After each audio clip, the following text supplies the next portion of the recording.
Hello दोस्तों, कैसे आप सब लोग। मैं आशीष एक ही स्वागत करता हूं आपका अपने YouTube channel let's learn math में। तो आज की क्लास में हम डिस्कस करने वाले हैं एडजॉइंट ऑफ मैट्रिक्स। क्या एडजॉइंट ऑफ मैट्रिक्स? आपको जो पिछली क्लासेस का जो लिंक है आपको डिस्क्रिप्शन बॉक्स में मिल जाएगा। तो आप इस क्लास को बड़े ध्यान से देखिएगा क्योंकि ये बड़ा ही इंपॉर्टेंट टॉपिक है। तो ये हमारी डेफिनेशन है एडजॉइंट ऑफ स्क्वायर मैट्रिक्स ए। ठीक है, अगर हम एडजॉइंट निकालना है स्क्वायर मैट्रिक्स ए का जो कि n क्रॉस n है, तो क्या होता है बेसिकली हमारा transpose of cofactor matrix of A. मतलब जो हमने कोफैक्टर मैट्रिक्स निकालना सीखा था, अगर हम उसका ट्रांसपोज कर देते हैं तो हमारा बेसिकली क्या बन जाता हो, एडजॉइंट ऑफ ए। समझ में आई बात आप लोगों को? तो यानी कि adjoint of A equals to, ये ट्रांसपोज मैट्रिक्स हमारा हमने कोफैक्टर मैट्रिक्स को किससे रिप्रेजेंट करते हैं, एआईजे, कैपिटल एआईजे। ठीक है, जो हमने अभी पिछले लेक्चर में पढ़ा था ना, तो उसका हमने ट्रांसपोज कर दिया तो हमारा बेसिकली क्या बन गया, एडजॉइंट ऑफ ए।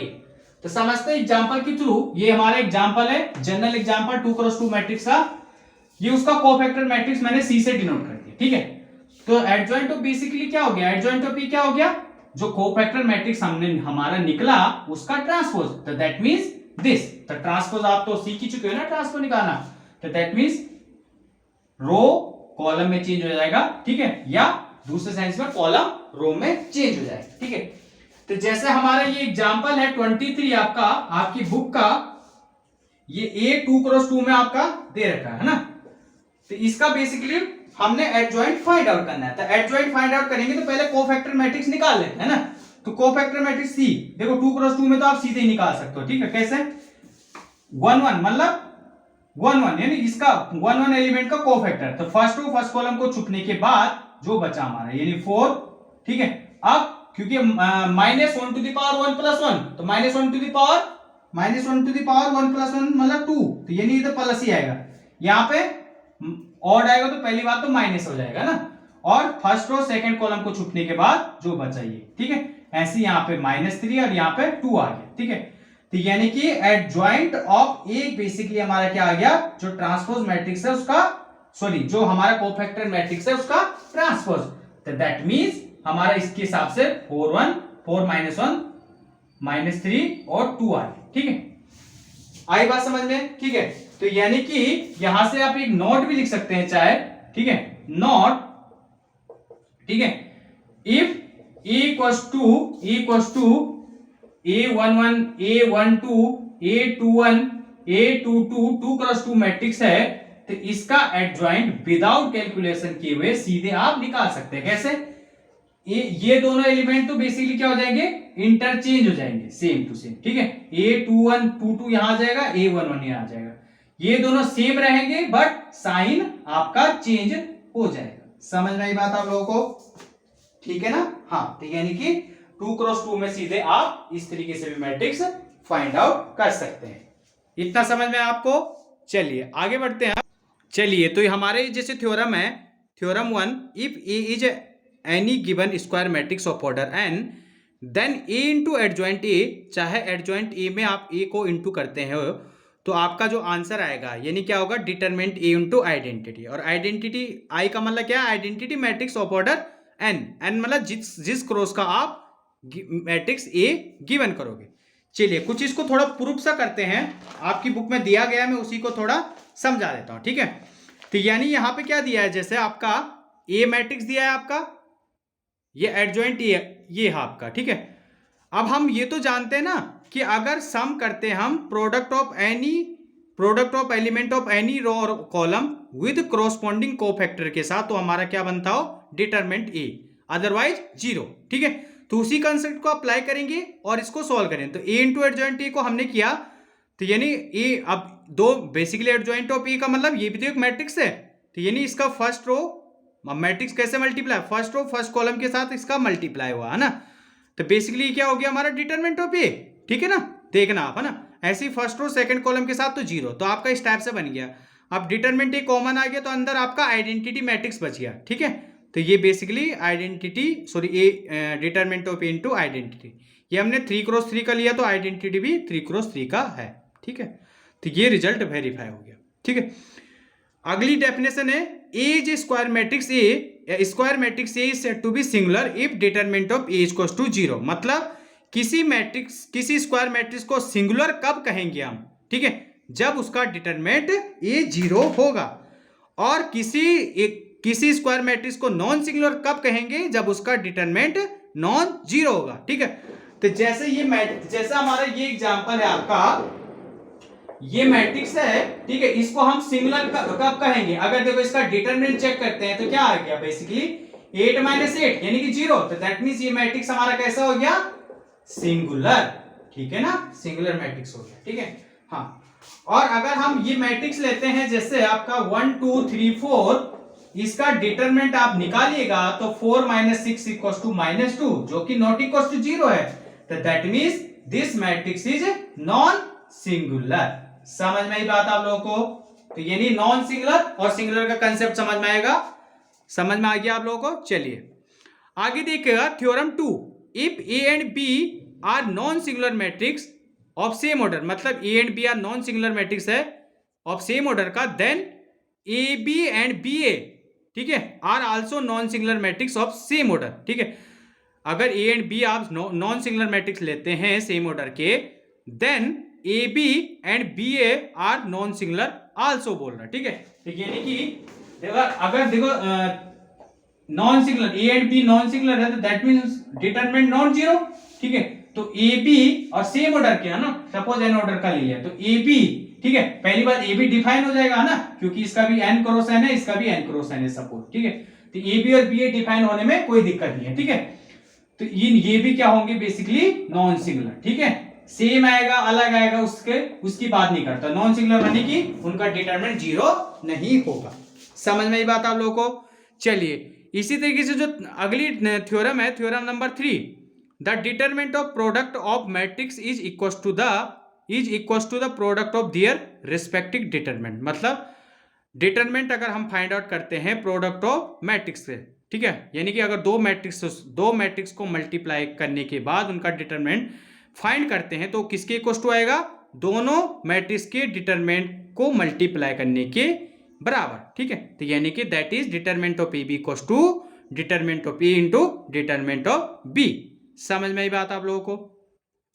चलिए ये कंसेप्ट ही समझ लेते हैं। We know that adjoint of A into A equal to determinant of A into identity, ये हम आगे प्रूव कर चुके हैं ना, पहले प्रूव कर चुके हैं। तो determinant of A into identity का मतलब ये हो गया हमारा, ठीक है, जहां ए हमारा नॉट इक्वल टू 0 है ना, ठीक है, यानी कि नॉन सिंगुलर है, ठीक है। तो इसको करने के बाद अगर इसी कंसेप्ट को अप्लाई किया, ठीक है, तो यहां से हमारा देखो, अब इसको मैं अंदर लिया, ठीक है, अगर मैंने अब डिटरमिनेंट ये कर लिया, मैंने क्या कर लिया, यहाँ पे देखना डिटरमिनेंट ले लिया मैंने, है ना। तो ये बेसिकली दो मैट्रिक्स हो गए ना हमारा, एडजॉइंट ऑफ एक मैट्रिक्स हो गया, ये दूसरा, तो इसको मैंने सेपरेट लिख लिया इस टाइप से।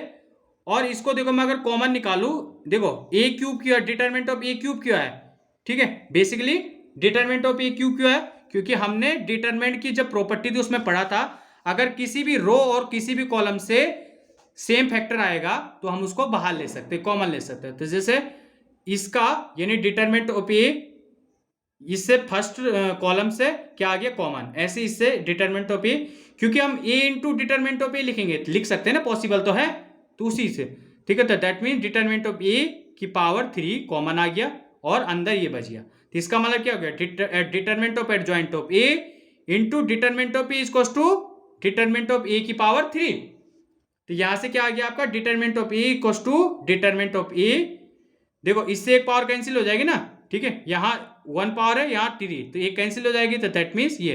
तो इससे क्या रिजल्ट निकला, if A is a non singular matrix of order n, then determinant of adjoint of A equals to determinant of A की पावर n-1। ये बड़े काम का रिजल्ट है, ऑब्जेक्टिव क्वेश्चन में डायरेक्ट लगाना है, और अगर नहीं आपको आता है तो उसमें आपको बहुत टाइम लग सकता है, ठीक है, सोचने में, ठीक है। तो यानी ये रिजल्ट बड़ा काम का है कि अगर A non singular matrix of order n का, then adjoint of A equals to determinant of A की पावर n-1। समझ में आई बात आप लोगों को? चलिए थ्योरम नंबर 4 समझते हैं। If A is A square matrix, A square matrix A is invertible, कोई स्क्वायर मैट्रिक्स ए कब इनवर्टिबल होगा, इफ एंड ओनली का मतलब कन्वर्स से भी है ना, if A is non singular matrix, ठीक है। तो मतलब जैसे थ्योरम नंबर 4 को अच्छे से समझते हैं, ध्यान से देखिएगा इसको। तो ये हमारा थ्योरम नंबर 4 है, A square matrix A is invertible if and only if A is non singular matrix. मतलब इफ एंड ओनली इफ का मतलब क्या होगा, क्या होता है कि अगर हमारा इन्वर्टिबल है तो नॉन सिंगुलर होगा, अगर नॉन सिंगुलर है तो इन्वर्टिबल होगा, यानी दोनों मतलब कन्वर्स भी एक तरीके से ट्रू होगा, ठीक है ना। तो देखो इसका प्रूफ एक बार हल्का सा समझ लीजिएगा, ठीक है।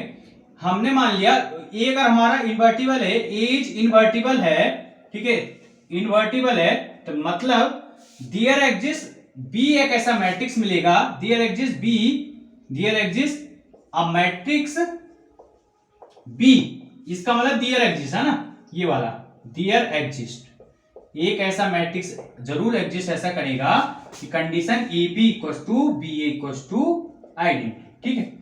अब इसका अगर मैं डिटरमिनेंट निकालता हूं तो इसका कंसेप्ट क्या हो गया, ठीक है, दैट मींस दिस। और अभी हमने थ्योरम नंबर 3 में क्या पढ़ा था कि determinant of multiple product of two matrix का जो डिटरमिनेंट है सेपरेटली आप उसको डिफाइन हो सकता है, ठीक है। तो दैट मींस दिस। अब इसका मतलब क्या हुआ, ठीक है, मैं किसी एक को ले रहा हूं, जैसे इसका देखो आइडेंटिटी मैट्रिक्स का जो डिटरमिनेंट 1, अब दो मैट्रिक्स की डिटरमिनेंट 1 आ रहा है, तो दैट मींस कोई भी जीरो नहीं होगा, ठीक है ना। तो इसका मतलब क्या हुआ, determinant of A not equals to zero, हो गया प्रूफ। अगर मैं बोलता हूं determinant of A not equals to zero है, तो अभी हमने ये जाना, अब कन्वर्स है इसका ना, कन्वर्स पार्ट, तब हमें ए इज इन्वर्टिबल दिखाना है, ठीक है, ये ले चलिए हम ये हमें शो करना है। तो दैट मींस अब मैं ए इंटू एडजॉइंट ऑफ ए, और एडजॉइंट ऑफ ए इंटू ए का मतलब क्या हो गया हमारा, determinant of A into identity, ये हुआ ना हमारा determinant of A into identity, ठीक है। अब मैं क्या कर रहा हूं, वन अपॉन डिटरमिनेंट ऑफ ए से क्या कर रहा हूं, दोनों साइड मल्टीप्लाई कर दो, देखिएगा बड़े ध्यान से, ठीक है। इससे क्या कर दिया मैंने, मल्टीप्लाई, ठीक है, मल्टीप्लाई कर दिया, तो दैट मीन यहां से तो ये कैंसिल हो जाएगा, तो दैट मीन्स या पूरा लिख लो पहले, वन अपॉन डिटरमिनेंट ऑफ ए, दोनों साइड होता है ना, ये बेसिकली इक्वेशन ही है, ठीक है। अब इस पूरे मैट्रिक्स को मैंने बी मान लिया, ठीक है, तो ए इंटू बी, इसको बी मान लिया, बी इंटू ए, और इससे तो ये कैंसिल हो गया, यहाँ आइडेंटिटी बच गया। तो हमारा ये किसकी कंडीशन होती है, किसकी कंडीशन होती है, बेसिकली इन्वर्टिबल की कंडीशन होती है। प्रूफ हो गया आपका। चलिए एग्जाम्पल नंबर 24, यहां पे एग्जाम्पल नंबर 24 एक बार देखिएगा बड़े ध्यान से। यहां पे क्या बोला है, इफ ए हमारा ये मैट्रिक्स है तो हमें वेरीफाई करना है A into adjoint of A equals to A determinant of A into I, और also A inverse find out करना है, A inverse also find out करना है, ठीक है। तो सॉरी, इससे एक पहले रिजल्ट निकाल लेते हैं, ठीक है। ये बेसिकली बी हो गया ना हमारा, ठीक है, तो बी मैट्रिक्स हमारा क्या हो गया, basically one upon determinant of A into adjoint of A. तो बी देखो, जब हमारा ऐसी कंडीशन हो जाती है A B equals to identity, तो इसका मतलब क्या हुआ कि जो बी हमारा ए का इनवर्स है, तो दैट मींस बी का मतलब A inverse equals to one upon determinant of A into adjoint of A. समझ में आई बात, ये हमारा मेन कंसेप्ट था डिटरमिनेंट निकालने का with help of determinant, A inverse निकालने का कंसेप्ट है with the help of determinant and adjoint. समझ में आई बात आप लोगों को। चलो, तो यानी जो ये एग्जांपल नंबर 24 है, यहाँ पे क्या बोला है, ये मैट्रिक्स दिया है, हमें वेरीफाई करना है पहले तो A into adjoint of A into determinant of A into identity, और फिर इसकी मदद से हमें ए इनवर्स फाइंड आउट करना है। चलिए फिर समझते हैं इसको बड़े डिटेल में, ध्यान से देखना है इसको। तो ये क्वेश्चन था हमारा, ए हमारा मैट्रिक्स है, वेरीफाई हमें करना है A into adjoint of A equals to determinant of A into identity, और ए इनवर्स उसकी हेल्प से फाइंड आउट करना है, ठीक है। चलिए, तो पहले मैं डिटरमिनेंट ए फाइंड आउट कर रहा हूं। डिटरमिनेंट ए तो आप निकाल ही सकते हो ना, तो आपका बेसिकली मैं सीधे कैलकुलेशन कर रहा हूं। डिटरमिनेंट ऑफ ए आपका आ गया 1 हमारा नॉन जीरो है, तो दैट मींस ए हमारा कैसा मैट्रिक्स हो गया, नॉन सिंगुलर, ठीक है। इससे ये भी आपका क्लियर करा देता हूं मैं, ठीक है। अब मैं एडजॉइंट ऑफ ए निकालने के लिए क्या निकालना पड़ेगा, मैं पहले कोफैक्टर मैट्रिक्स निकालना पड़ेगा, तो हम एडजॉइंट ऑफ ए निकाल लेंगे फिर, ठीक है।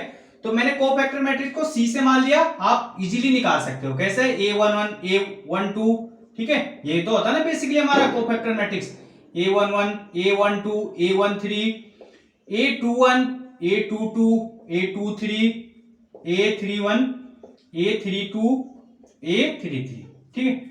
और जैसे मैं किसी एक का निकाल के बता रहा हूं, -1 टू द पावर 1 + 1 इंटू -1, ठीक है, मतलब फर्स्ट रो फर्स्ट कॉलम को छोड़ने के बाद, ठीक है। तो इसके हिसाब से हमारा, ठीक है, तो चलो एक का निकाल के बता देता था, -1 टू द पावर 2, तो यानी कि 1, और फर्स्ट रो फर्स्ट कॉलम को छोड़ने के बाद क्या बचा हमारा 4 3 3 4, तो यानी आंसर इज 4 4 16 -9, तो यानी कि 7, ठीक है। तो इस हिसाब से आप हर एक एलिमेंट का निकाल सकते हो, ठीक है। तो मैं डायरेक्ट लिख रहा हूं यहाँ पे हमारा कोफैक्टर जो मैट्रिक्स हमारा इस टाइप से बना, -1 -3 1 0 -3 0 1, ठीक है। तो बेसिकली एडजॉइंट ऑफ ए जो हमारा क्या आ गया, तो कोफैक्टर मैट्रिक्स का ट्रांसपोज होता है, ठीक है। तो इसका ट्रांसपोज 7 -1 -1 -3 1 0 -3 0 1, ये हमारा क्या निकल चुका है, कोफैक्टर मैट्रिक्स निकल चुका है, ठीक है। समझ में आई बात आपको? चलिए अब हमें A into adjoint of A into adjoint of A को हमें मल्टीप्लाई करना है, ठीक है। तो ए हमारा ये है हमारा 1 3 3 1 4 3 1 3 4, और एडजॉइंट ऑफ ए जो हमारा निकला यहां से आएगा आपका -7 -3 -3 -1 -1 1 0 0 1, ठीक है। तो इसको अगर हमने सॉल्व किया तो आंसर क्या आएगा आपका, देखना कैसे होता है। फर्स्ट रो फर्स्ट कॉलम को मल्टीप्लाई किया तो आपका फर्स्ट एलिमेंट आया, तो क्या हुआ 1 × 7, मैं अलग से कर रहा हूं फिर यहां पे लिख रहा हूं ना, 1 × 7 क्योंकि इतनी जगह है नहीं, चलो 1 × 7 7, 1 × 3 × -1 -3 3 × -1 -3, ठीक है। सेकेंड एलिमेंट 1 × -3 -3 3 × 1 3 और 3 × 0 0, तो लिखने की जरूरत नहीं है।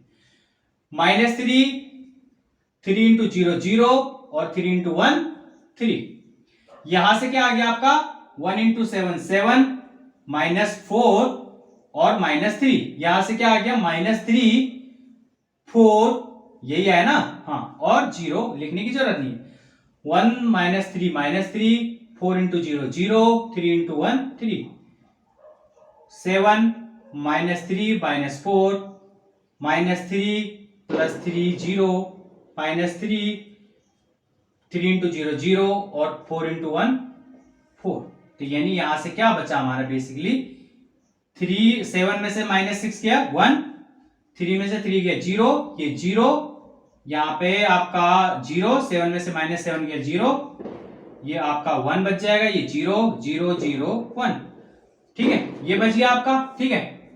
अब आप अगर determinant of A into identity निकालते हो तो डिटरमिनेंट आपका 1 ही आया, ठीक है। तो बेसिकली ये आइडेंटिटी हो गया ना, तो 1 × आइडेंटिटी इक्वल्स टू आइडेंटिटी, तो ये वेरीफाई हो गया ना, ए इंटू एडजॉइंट ऑफ ए और determinant of A into identity आपका वेरीफाई हो चुका है। समझ में आई बात?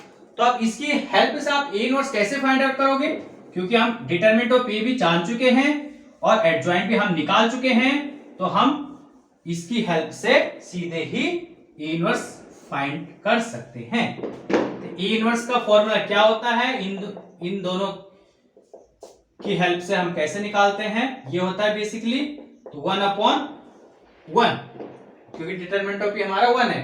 अब एडजॉइंट ऑफ ए हमारा ये मैट्रिक्स है, तो वही हमारा इनवर्स भी हो जाएगा, क्योंकि डिटरमिनेंट हमारा बेसिकली 1 था, तो उससे कोई फर्क नहीं पड़ा, तो इसका मतलब हमारा जो इनवर्स है वो ये मैट्रिक्स आ चुका है। समझ में आई बात आप लोगों को? यहां से क्लियर हुआ कुछ? चलिए ठीक है।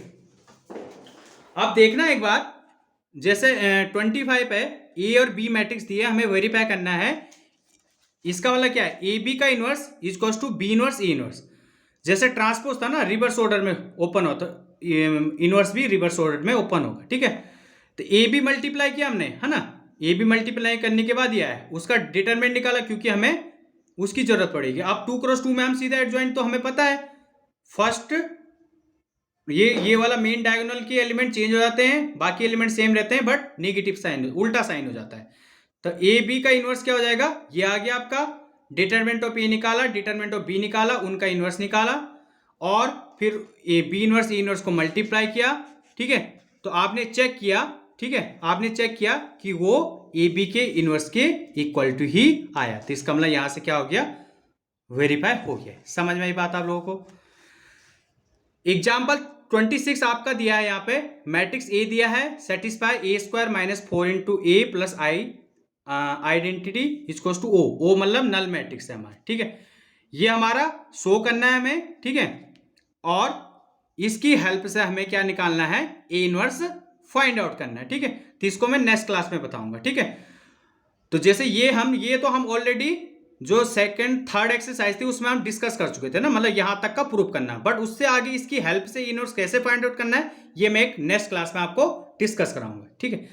अगर आपको कोई दिक्कत आए या डाउट आए तो आप कमेंट बॉक्स में लिख के मुझे बता सकते हैं, तो मैं नेक्स्ट क्लास में उसको पहले क्लियर कराऊंगा। चलिए मिलते हैं नेक्स्ट क्लास में, थैंक यू, बाय।